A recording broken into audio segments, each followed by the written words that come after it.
The stage lights burned down like interrogation lamps. Yuan felt every one of them. His feet were bare against the cold wood platform. His wrists were wrapped in soft restraint cuffs, the decorative kind, the kind designed to look elegant rather than cruel. His eyes stayed low, fixed on the floor, still, like a man who had already accepted what was coming. He was good at pretending. He had been practicing for 3 days. The underground hall beneath the Aurelian Theater held maybe 200 people. But this was not a crowd. This was a collection. Senators, import executives. 3 men Yuan recognized from news footage as heads of the city's most dangerous crime organizations. Every seat in the room cost more than most people earned in a year just to occupy. The chandelier above the stage threw gold light across silk suits and diamond cufflinks. And Yuan stood in the middle of it, barefoot, tagged. The placard in front of him read, "Unregistered Omega, non-verbal." They believed he was mute. That was fine. That was the plan. Inside his chest, his heart was slamming hard enough to bruise ribs. But his face gave nothing. His breathing stayed even. His hands stayed loose at his sides. He had learned very early in life that the most dangerous thing a person could do in a room full of predators was flinch. So he didn't flinch. He counted instead. Exits 2. Guards near the left corridor 4. Emergency lighting strips along the base of the stage. Activated, which meant the building's main power had a failsafe.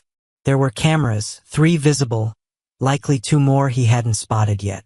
A service hallway behind the velvet curtain to his right. The door at the back of the room had been locked from the inside 20 minutes ago. He noticed everything. That was the problem. That was why he was standing on this stage.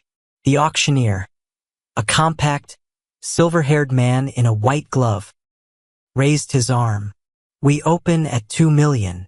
The paddles came up fast. Yuan kept his eyes down. But through his lashes he tracked the room. 3 paddles on the right side of the hall. 2 near the center. 1 from a man Yuan couldn't see clearly, sitting far left behind a partition screen. Then something stopped the air in his lungs completely. At the center front table, 3 men sat side by side. Identical. Not similar. Not resembling each other. Identical. Same jaw, same height, same stillness, like a single person reflected twice in facing mirrors. The one on the left wore a navy suit. The one on the right had his arms crossed, jaw set. And the one in the middle, he was already looking at Yuan. Not the way the other men in the room looked at Yuan with calculation or appetite. This man looked at him the way someone studies a locked door. Like he was deciding whether to pick the lock or remove the hinges entirely. The paddle in his hand rose slowly. 5 million. The room shifted. 2 bidders dropped immediately. The man behind the partition screen leaned forward.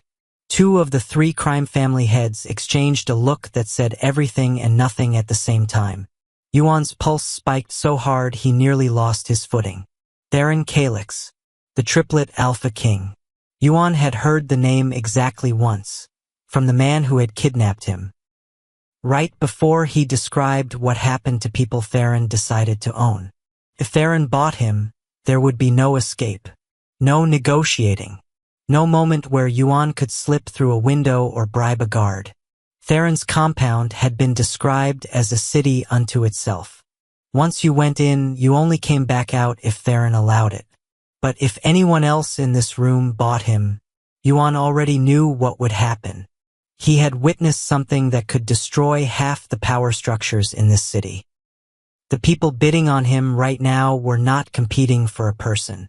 They were competing for a problem they needed to make disappear quietly. The auctioneer stepped forward, then paused. He reached into his breast pocket.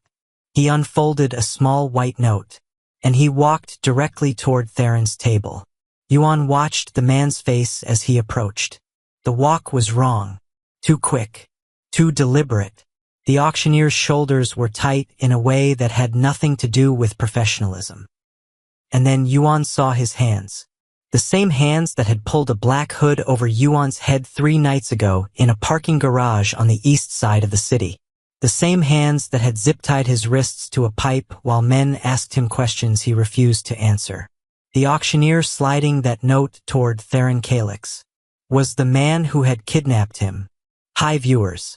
Have you ever been in a situation where the only person who might save you was also the person you feared most? Drop your answer in the comments.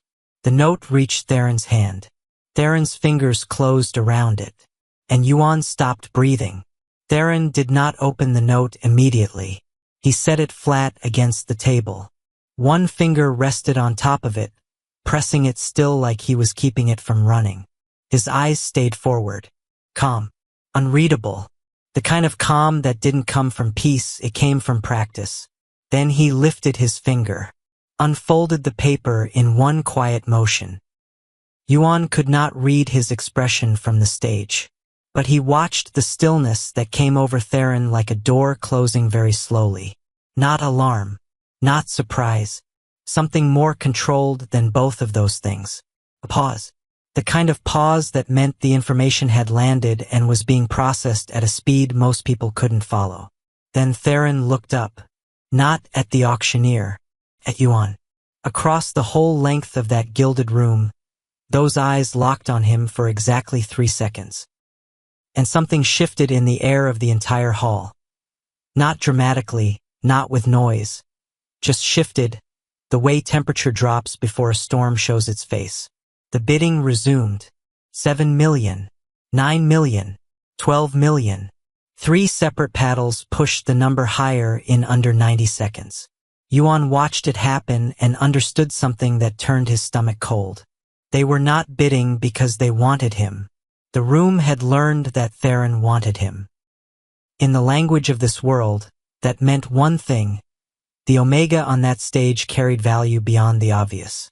And value that the Triplet Alpha King recognized was value that every rival in the room needed to control or eliminate before he could use it. They weren't buying. They were blocking. 14 million from the man behind the partition screen, who Yuan now clocked as Elias Dorn. Shipping magnate, federal investigation pending. 2 of the 40 dock workers at Pier 19 had worked on his payroll before they vanished. 16 million from a man near the back Yuan didn't recognize. But the woman seated beside him wore a pin on her lapel, the logo of a lobbying group that had funneled money to 3 different senators who all mysteriously went quiet in the same week the Harbor story should have broken in the press. 17 from a third man. Heavy set, rings on 4 fingers, 2 bodyguards standing directly behind his chair.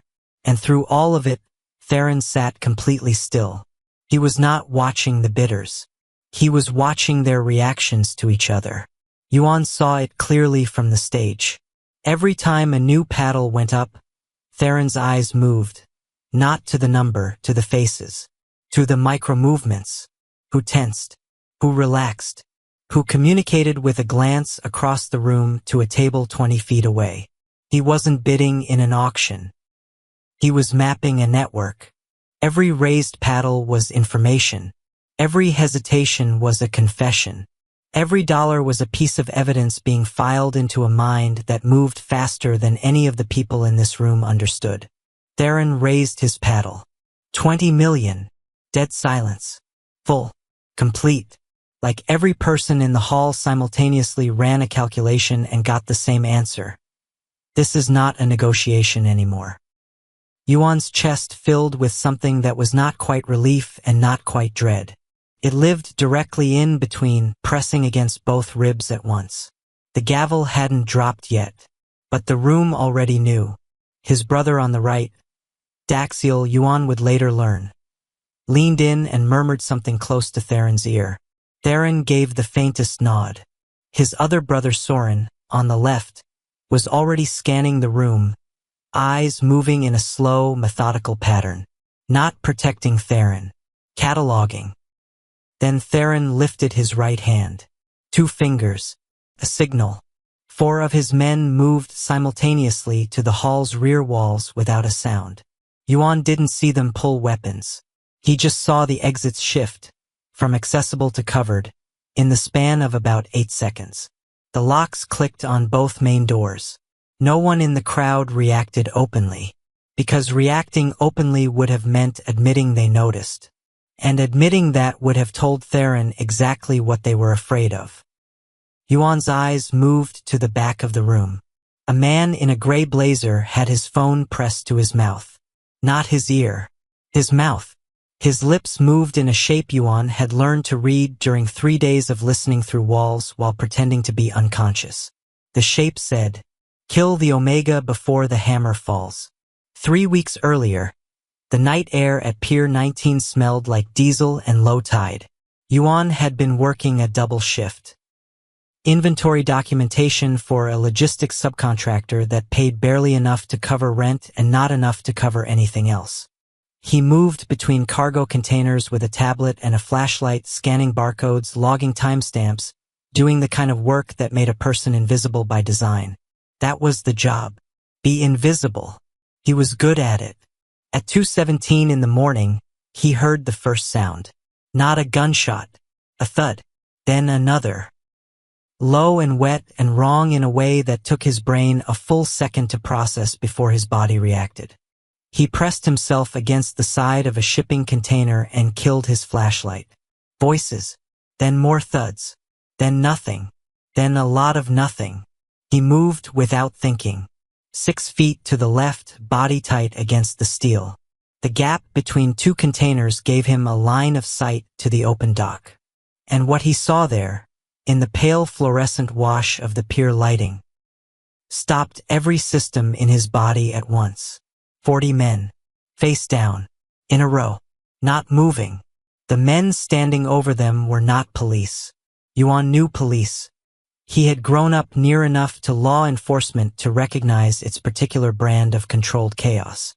This was the opposite: organized, quiet, professional. 5 men in black tactical gear moving between the rows like workers finishing a task. 2 more at the water's edge. 3 near a black cargo truck with no plates. And standing at the center of it all, giving quiet instructions in a voice too low to carry, a young man in a tailored jacket who Yuan recognized from a fundraiser photo his boss had framed on the office wall. The senator's son, Devin Hartwell, 26 years old. Law school, charitable foundation, photographed with orphan children in 3 different countries. Standing at the center of a mass execution on a private dock at 2 in the morning. Yuan's phone was already in his hand. Reflex. He raised it. His hands were shaking hard enough that he wasn't sure the footage would come out clean. But he held it steady for 47 seconds before a sound behind him. A boot scraping gravel. He ran. Not fast enough. They caught him 2 blocks from the pier. The days that followed were a pattern of cold rooms, bright lights, and questions he refused to answer. Not because he was brave, because answering meant they had no reason to keep him alive. As long as they thought he might be useful, as long as they weren't certain what he knew or what he'd recorded, he had a reason to exist. So he stayed quiet. They damaged his throat during an interrogation that got out of hand. Not permanently, but badly enough that speaking became painful, barely above a whisper. In a room full of people shouting questions at him, his voice disappeared beneath theirs and they drew the wrong conclusion. They decided he was mute. After that, the conversation changed. He couldn't testify, couldn't be a credible witness, but he'd seen faces, names, the kind of loose thread that still needed to be cut. The auction was the solution. Let someone powerful finish what the kidnappers started, in a way that left no obvious fingerprints. Back in the hall beneath the Aurelian Theater, the gavel came down. The sound cracked through the silence like a starting pistol. 20 million. Sold. Security moved toward the stage with practice speed.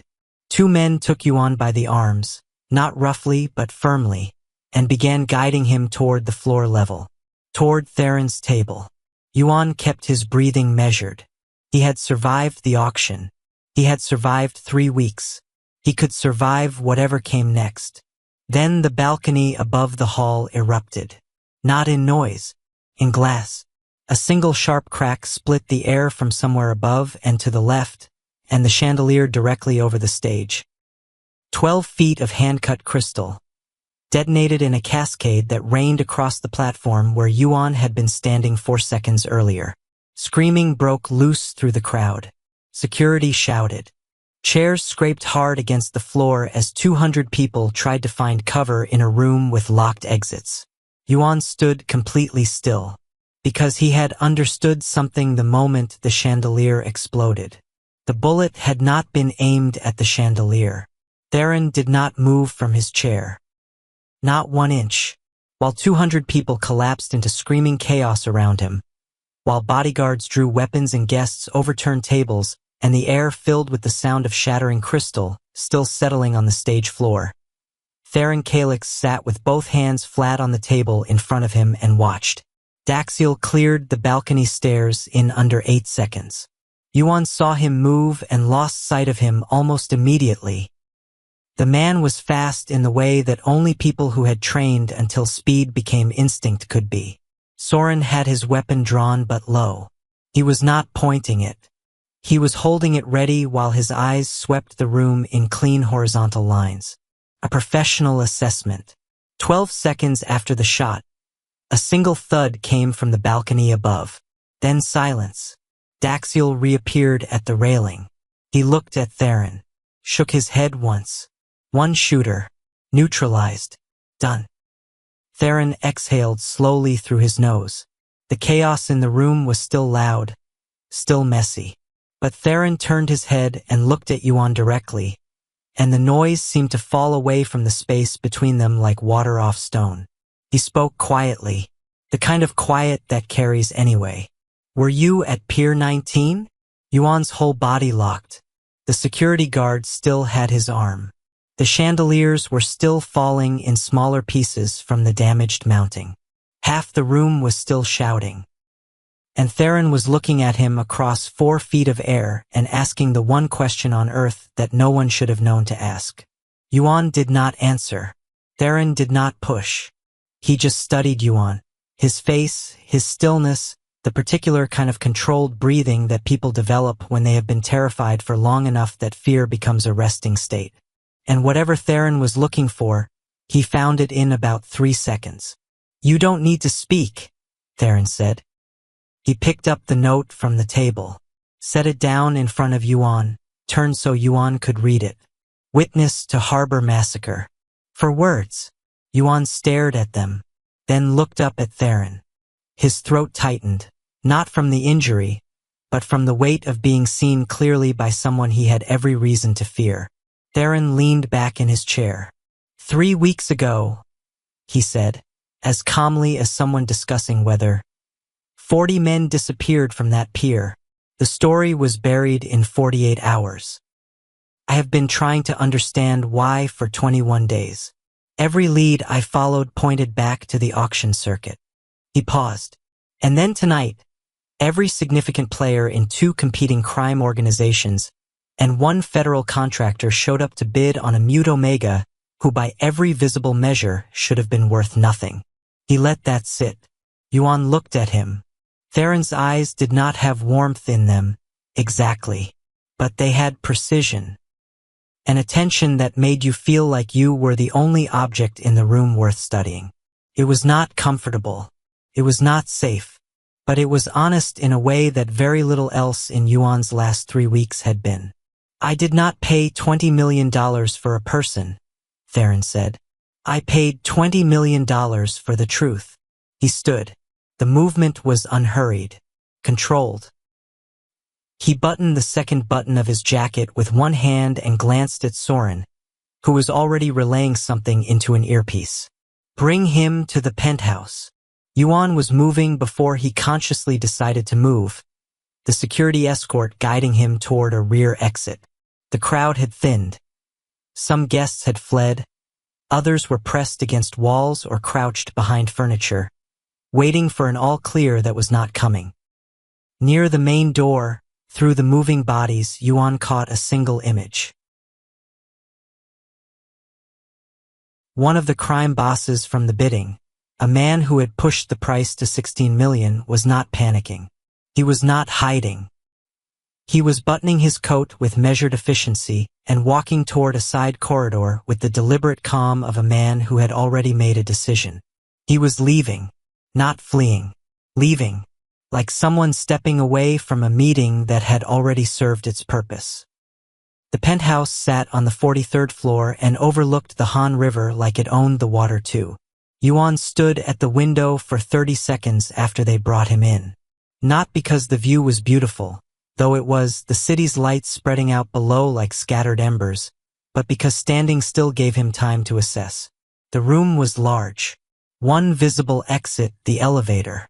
A kitchen to the left, 2 corridors, what looked like a study through the half-open door on the right. No chains.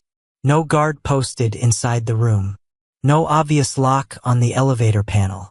Instead, on the low table in the center of the sitting area, a ceramic pot of tea. 2 cups. Steam still rising. Yuan turned around slowly. Theron was standing near the far wall, jacket removed, sleeves rolled to the elbow. He gestured toward the couch with an open hand. No command in it, more like a question. Yuan sat. Theron poured both cups without ceremony and pushed one toward Yuan's side of the table. Yuan looked at it for a long moment, then picked it up. His hands were steadier than they had been in days, which told him something about what his body thought of this room, this man, and he wasn't sure yet whether that was perception or a very expensive trap. Theron sat across from him. He set a legal pad on the table, pen beside it. Right, he said. So Yuan wrote. He started with the basics, the shift he had been working, the timeline, the barcodes he had been scanning at 2:14 a.m. When the sounds started, he wrote fast, in clean lines, with the specific detail of someone who had reviewed the memory so many times it had stopped feeling like a memory and started feeling like a document. Theron read each page as Yuan finished it and set it down. He did not interrupt. He did not ask clarifying questions until Yuan had finished writing 3 pages. Then he went back to the beginning and worked forward with precision. These 3 men, the ones in tactical gear near the truck. Yuan wrote. Couldn't see faces clearly. Gloves. One had a scar along the left jawline visible when he turned. The cargo truck. Plates removed, but the truck itself. Older model? Custom. Yuan wrote. Newer. Logo under the plate area partially scraped. Partial letters. Looked like a freight company registration. And Hartwell. Yuan stopped writing. He looked at Theron. Theron met his eyes steadily. You recognized him, Theron said. It was not a question. Yuan wrote. Yes. Theron picked up that page. Held it for a moment. Set it back down carefully. He stood. Walked to the window. Stood with both hands in his pockets. Looking at the city below the way generals look at maps. Senator Hartwell's son, he said quietly. Devin, 26. Harvard. Photographed with 3 heads of state. He exhaled slowly. His father chairs the Senate subcommittee on port security. Yuan had not known that part. He wrote it anyway so he wouldn't forget the connection. If this comes out, Theron said, and it comes out wrong, without control, without timing, it doesn't collapse one family. It destabilizes 3 crime networks simultaneously. Every alliance they have held together with shared secret snaps overnight. The city doesn't just absorb that. It fractures. He turned back from the window. Which is why you are still alive, he said. And why they needed you gone before anyone with resources got to you first. He picked up his own cup of tea. Drank. I am going to protect you, he said. Yuan's pen stayed still above the pad. Not, Theron added, and the word carried weight. Because I am a charitable man. Because you are the single most important piece of evidence against a network I have been trying to expose for 2 years. And I do not waste useful things. He said it without apology, without softening it. Yuan wrote. Why should I trust you? Theron read it, set the paper down. You shouldn't, he said. Not yet. He picked up his phone from the side table, glanced at the screen. Something crossed his face. Not panic, but a hardening. The specific shift that came when information arrived that changed the shape of a plan. He pressed the phone to his ear. 3 seconds. Then, when? A pause. How many units? Another pause. His eyes moved to Yuan, and in them something new appeared. Not strategy, not calculation, something that looked almost like urgency. He lowered the phone. Your apartment building, he said slowly. The one you lived in before they took you. Yuan went rigid. It's on fire. He did not say accident. He did not say might be. He said it the way you say something that has already been confirmed and classified and filed under a category that everyone in the room already understood. It was not a coincidence. It was a message. They knew Yuan was still alive. They knew Theron had him. And they had just told him, told both of them, exactly how far they were willing to go.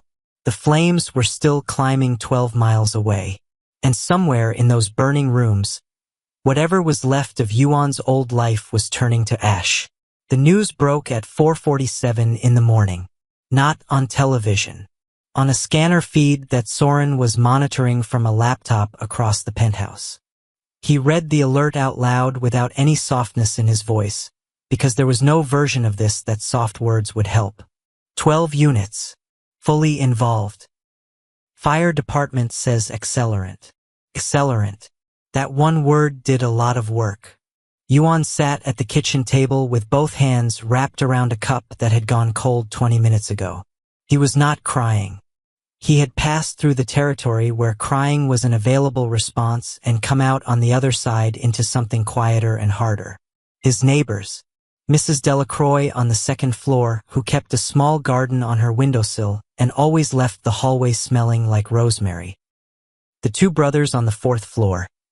Teenagers, both of them, who played music too loud on Friday nights and had once helped Yuan carry groceries up 4 flights without being asked.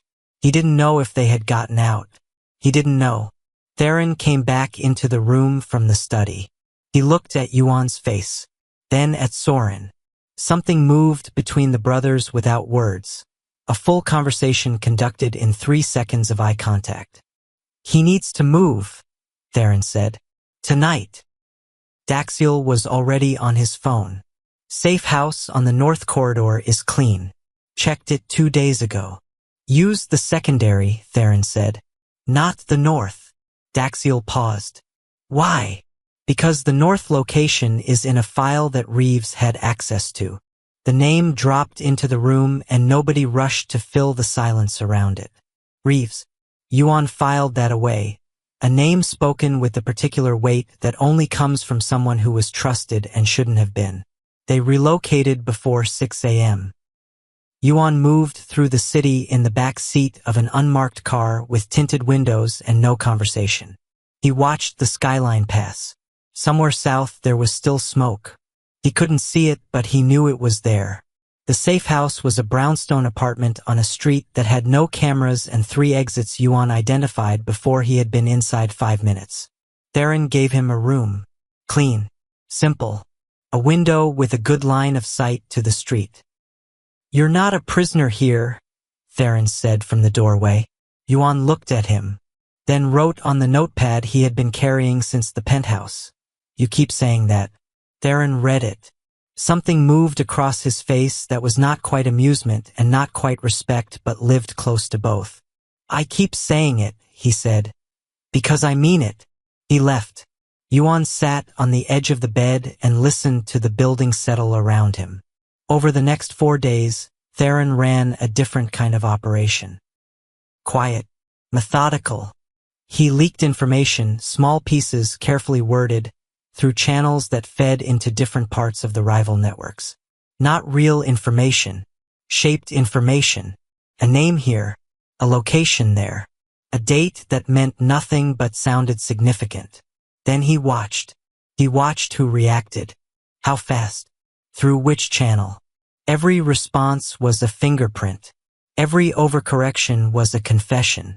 Yuan observed it from a distance and understood, piece by piece, why Theron was feared the way he was. It was not the money.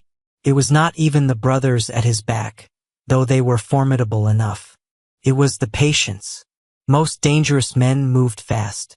Theron moved like someone who already knew where everything was going to land and was simply waiting for it to arrive. By the fourth day, Yuan had started to revise his fear. Not remove it, revise it. He was beginning to understand that Theron's world had its own structure. Workers protected. Contracts honored. The people under his authority treated as, not warmly, not tenderly, but fairly. There was a code in it. Rigid and precise.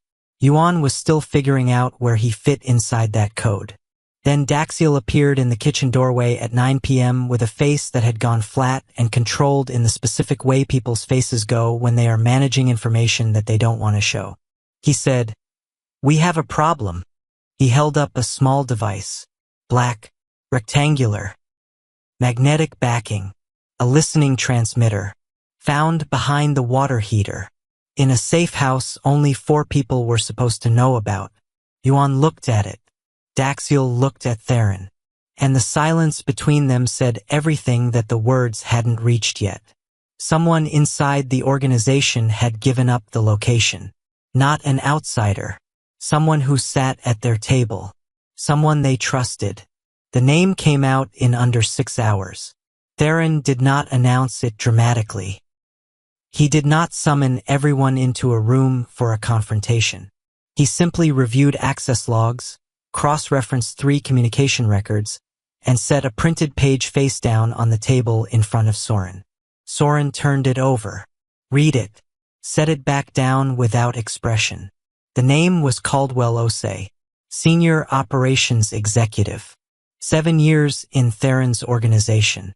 The man who had managed security logistics for 4 of their most sensitive contracts. Trusted completely. Given access to everything, including the secondary safe house location, which Theron had deliberately kept off the formal records and shared only through a verbal briefing 2 weeks earlier. Only Caldwell had been in that briefing. Only Caldwell could have passed it on. Yuan learned the name the same way he had learned everything in this world. By watching, by reading faces, by piecing together fragments. When Theron's team moved with the particular energy of people converging on a single point, Yuan followed the direction of their attention. And it led to a glass-walled conference room on the 3rd floor of a building he had not been inside before, where Caldwell Osei sat behind a table looking like a man who had already accepted the specific shape of what was coming. He was maybe 45, neat, composed, silver at his temples, hands folded, tie straight. He looked at Theron the way a man looks at someone when he's decided that showing fear would cost him the last thing he had left, which was dignity. Theron sat across from him, did not speak for a full 20 seconds. Yuan watched from behind a one-way window. "You reported his location to the Dorn network," Theron said finally. Not a question. Caldwell's jaw moved slightly. "I reported it to people who told me they needed to confirm he was secure. And you believed that." "I believed." He stopped, started again. "I believed the Omega was a liability. To you, to all of us. I was trying to manage a risk." "You were trying," Theron said quietly, "to help them finish what they started at Pier 19. Caldwell said nothing. "The shooter in the balcony," Theron said. "That was your coordination." Still nothing. Theron stood. He didn't raise his voice. He didn't change his posture in any dramatic way. But the temperature in the room seemed to drop by 10 degrees, and Yuan, watching through the glass, felt it even on his side of the wall. What followed was not a conversation. It was a reckoning. Yuan did not watch all of it. He didn't need to. He had seen enough of the world in the last month to understand that some forms of justice exist outside courtrooms, in rooms with no windows and no record. He turned away from the glass after the first 2 minutes and sat with his back against the wall and let the sounds of that room stay behind the door where they belonged. 30 minutes later, Theron came out. He straightened his cuffs, looked at Yuan with the same level attention he always gave him. He confirmed 3 things, Theron said. Dorn has been funding the operation. The senator's son was not acting alone. He was operating as a proxy for a much larger group. And the massacre at Pier 19 was not about the dock workers. He paused. Yuan wrote, "What was it about?" "It was about starting a war," Theron said, "between the 3 crime families. If the massacre had been attributed correctly, all 3 networks would have collapsed into open conflict within a week. The chaos would have cleared the field for Dorn's operation to take over the trade routes completely." Yuan stared at the notepad. He had been standing in the middle of a chessboard. Not as a player, as a piece. Theron looked at him carefully. "You were never the real target," he said. "You were simply standing in the wrong location when they needed all loose threads cut before the board reset." Yuan wrote slowly, "But I have the recording." Theron nodded once. "Yes," he said, "and now you're planning something." Yuan didn't write that part, but he could see it, in the controlled way Theron stood. In the particular quiet that preceded decisions that would move things in large directions. Theron pulled out his phone, made a call, spoke 4 words. Set up the meeting. The tower conference hall on the 31st floor of the Meridian building had floor-to-ceiling windows on 2 sides. The city sat visible in every direction like a map that had been lit from underneath. The table inside was long enough to seat 20 people with space between each chair. 12 men walked in. None of them looked comfortable. That was by design. Theron had sent the invitations through channels that made declining impossible without revealing exactly what each man was afraid of. Every person in that room had been maneuvered into attending by a different lever, some financial, some personal, some political. The art of it was that none of them knew which lever had been used on the others. Elias Dorn sat at the far left, controlled, watchful. His 2 attorneys were denied entry at the door and he had come in alone, which meant he already understood this was not a legal proceeding. The 2 other family heads, Brennan Voss and Marcus Thiel, sat on opposite sides of the table, not looking at each other, which told the story of their alliance accurately. Theron sat at the head. Soren and Daxiel flanked him. Yuan sat against the far wall, not at the table, separate. Theron had insisted on it, for reasons he had not fully explained, but Yuan was beginning to understand. He was the evidence. His presence in the room was its own statement. Theron opened without preamble.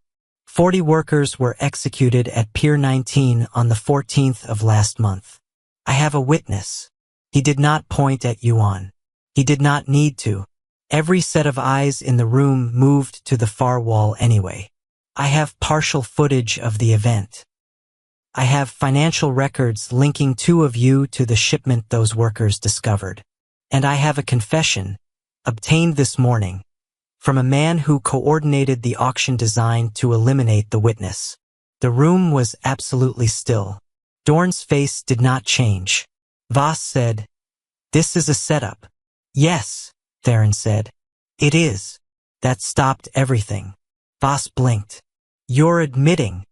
"I'm telling you exactly what this is," Theron said, "because it no longer matters whether you know. The information has already been transmitted." He paused. 30 minutes ago. Dorn's hand moved toward his jacket pocket. Soren said, very quietly, "Don't." Dorn's hand stopped. Through the windows on the east side of the building, 3 black vehicles were visible pulling into the street below. Then 4 more. Then a line of vehicles that did not belong to any crime family in the city, marked differently, moving with the specific coordinated precision of federal operation.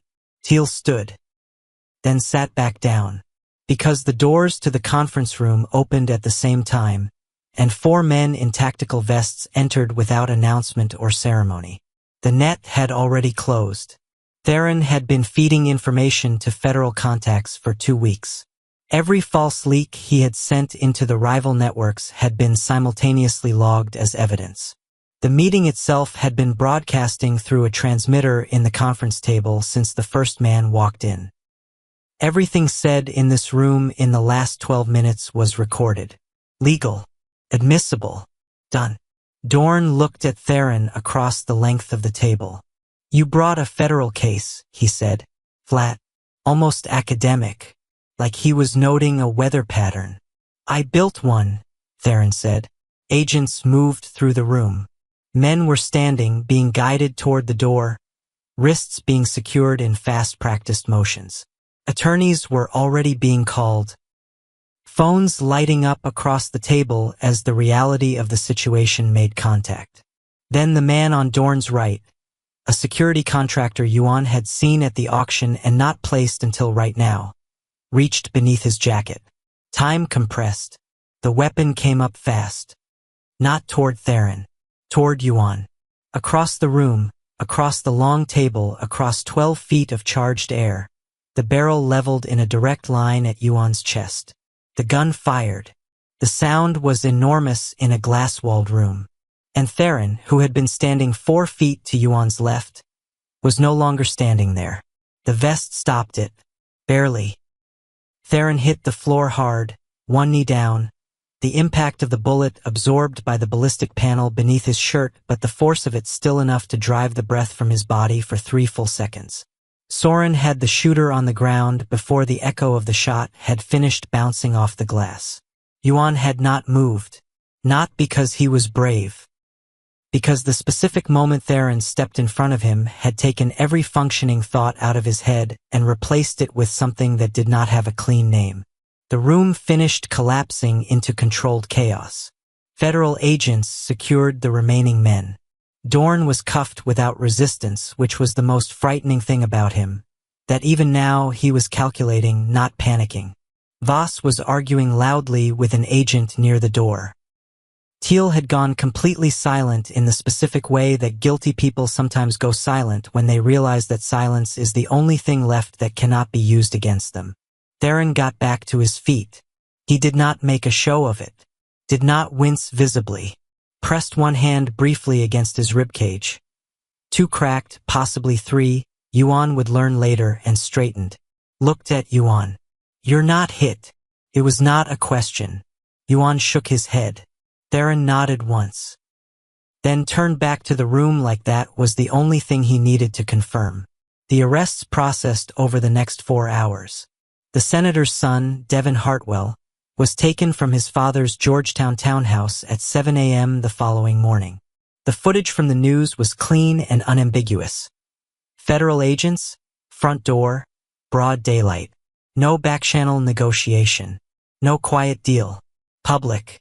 Visible. Intentional. Senator Hartwell himself was placed on administrative leave within the week. 3 political careers collapsed in 9 days. 2 corporate boards called emergency meetings to distance themselves from the exposure of contracts that should never have existed. The financial press ran the story for 11 consecutive days. The city's power map, which had held more or less in place for 15 years, redrew itself overnight. And through all of it, Yuan sat in the brownstone safe house and watched it happen on a 12-inch laptop screen. On the 8th day after the arrests, Theron came to see him. He sat across from Yuan at the small kitchen table, the same posture he always had, controlled and even, like a man who did not need furniture to feel at home anywhere. He set a folder on the table. Inside it, a legal document, a formal record of witness protection status. Yuan's name, his photo, his account of events, typed and notarized from the written pages he had produced at the penthouse. Federal prosecutors want to use your testimony, Theron said. The recording you captured at the pier, combined with the confession from Caldwell and the financial evidence, gives them enough to close the case without exposing you in open court. Your contribution would be submitted as documented record, not live testimony.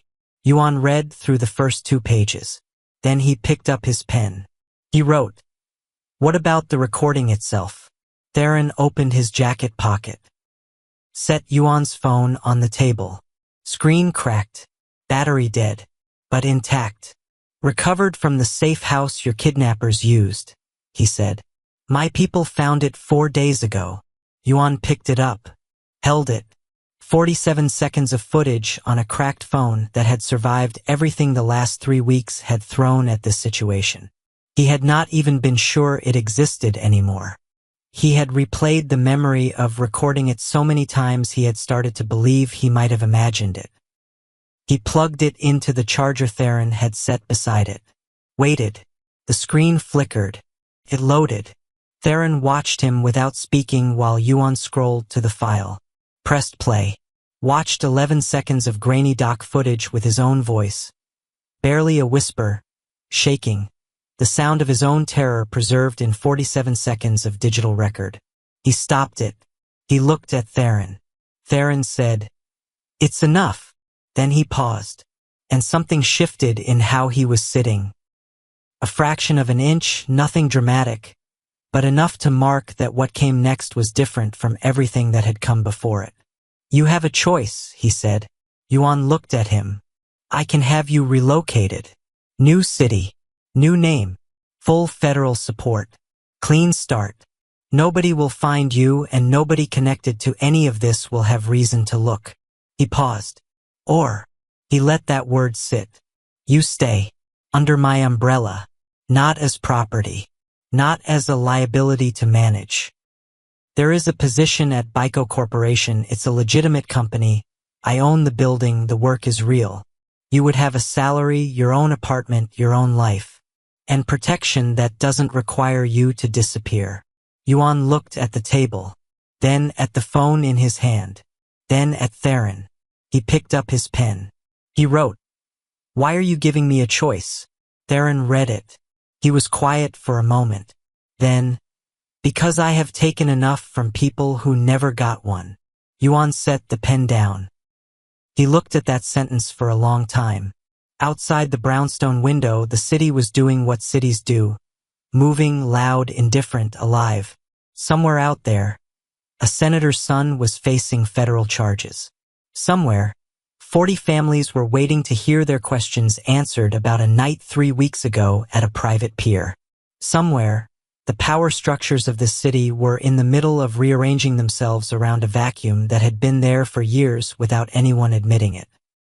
And here, at a small kitchen table, a man who had been sold at an underground auction for $20 million was being given back the one thing that no amount of money could put a number on.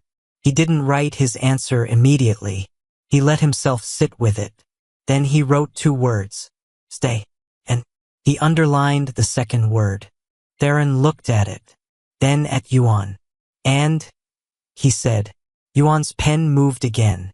"Tell me your real name. Not the title. Not the reputation. The name your mother used."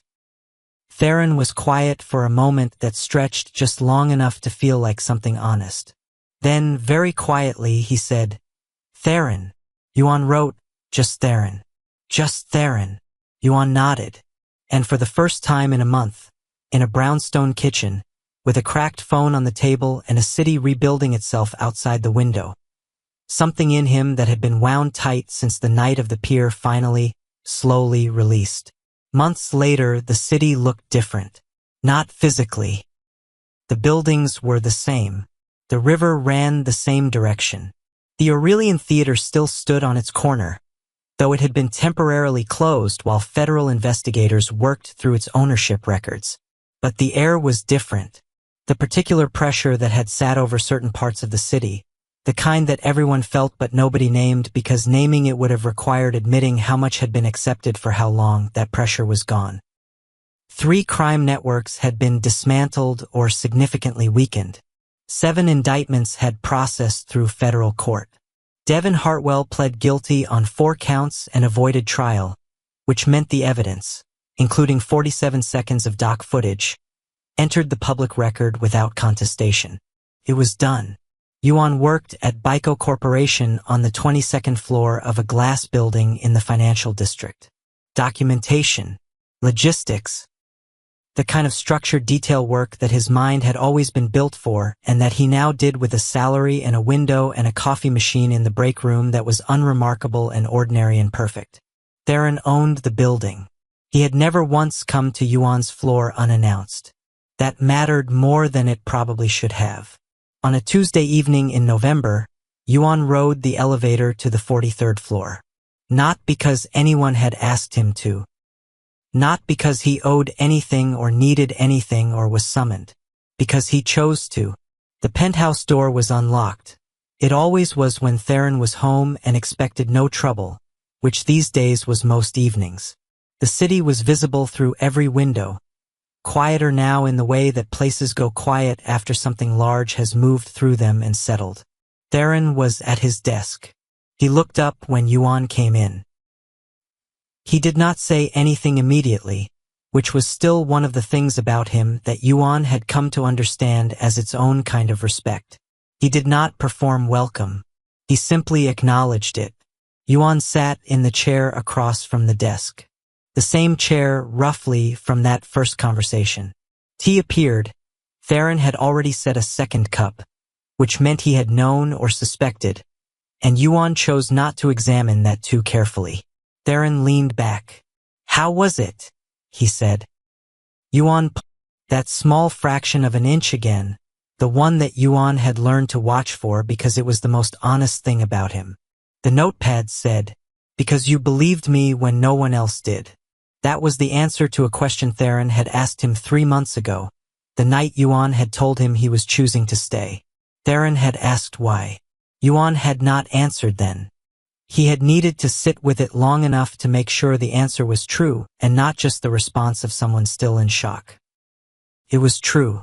Theron had walked into an underground auction, paid $20 million for a mute omega that everyone else in the room was trying to buy in order to destroy, and had done it not out of charity and not out of desire but because he had seen something worth protecting and had acted on it without apology. And when Yuan had written 200 pages of testimony on yellow legal pads in a penthouse kitchen at 3 in the morning, Theron had read every single page. Had asked follow-up questions. Had treated each word as exactly what it was, evidence, yes, but also a record of what Yuan had survived, and had given it the weight it deserved. That mattered. That was the whole of it. Theron set the notepad back on the desk. He looked at Yuan across the low lamplight of the room. "The war is over," he said. It was not triumphant. It was not relieved. It was just a fact, stated by someone who had carried it for a long time and was ready to set it down. Yuan nodded. They sat in the kind of quiet that only exists between two people who have been through something together and have stopped needing to explain it to each other. Outside, the city moved on. Indifferent and alive and changed in ways that would take years to fully measure. The 40 families from the pier were getting answers. The federal cases were processing. A new port security committee had convened with 3 fresh appointments and 0 connections to the Hartwell name. Small things. Slow things, but real. Power, as Yuan had come to understand it, did not always announce itself. It did not always sit at the head of a table or raise a paddle in a gilded room or wear its name on a building. Sometimes it was 47 seconds of footage on a cracked phone. Sometimes it was refusing to speak when speaking felt too dangerous, and then choosing to speak when the moment finally came. Sometimes it was walking into a penthouse on a Tuesday evening because you decided to, not because you were brought there, because you wanted to be. Yuan looked at Theron. Theron looked back, and something new, quiet and unrushed, settled into the space between them. Not ownership, not debt, not strategy, trust, just that, just trust. And if you have made it to the end of this story, thank you. Genuinely. Stories like this one exist because of people like you who show up, who watch until the last word, who feel what these characters feel and carry it with them after the screen goes dark. If something in Yuan's journey moved you, his silence, his courage, the moment he chose to stay, drop it in the comments. Share what hit different for you. Your words matter here and they inspire everyone who reads them. And if you are new to this channel, this is what we do. Stories that hold nothing back. Characters who earn every moment. Real tension, real stakes, real endings. Subscribe and turn on notifications so you never miss what comes next. There are more stories coming, the kind that stay with you, the kind worth sharing. We'll see you in the next one.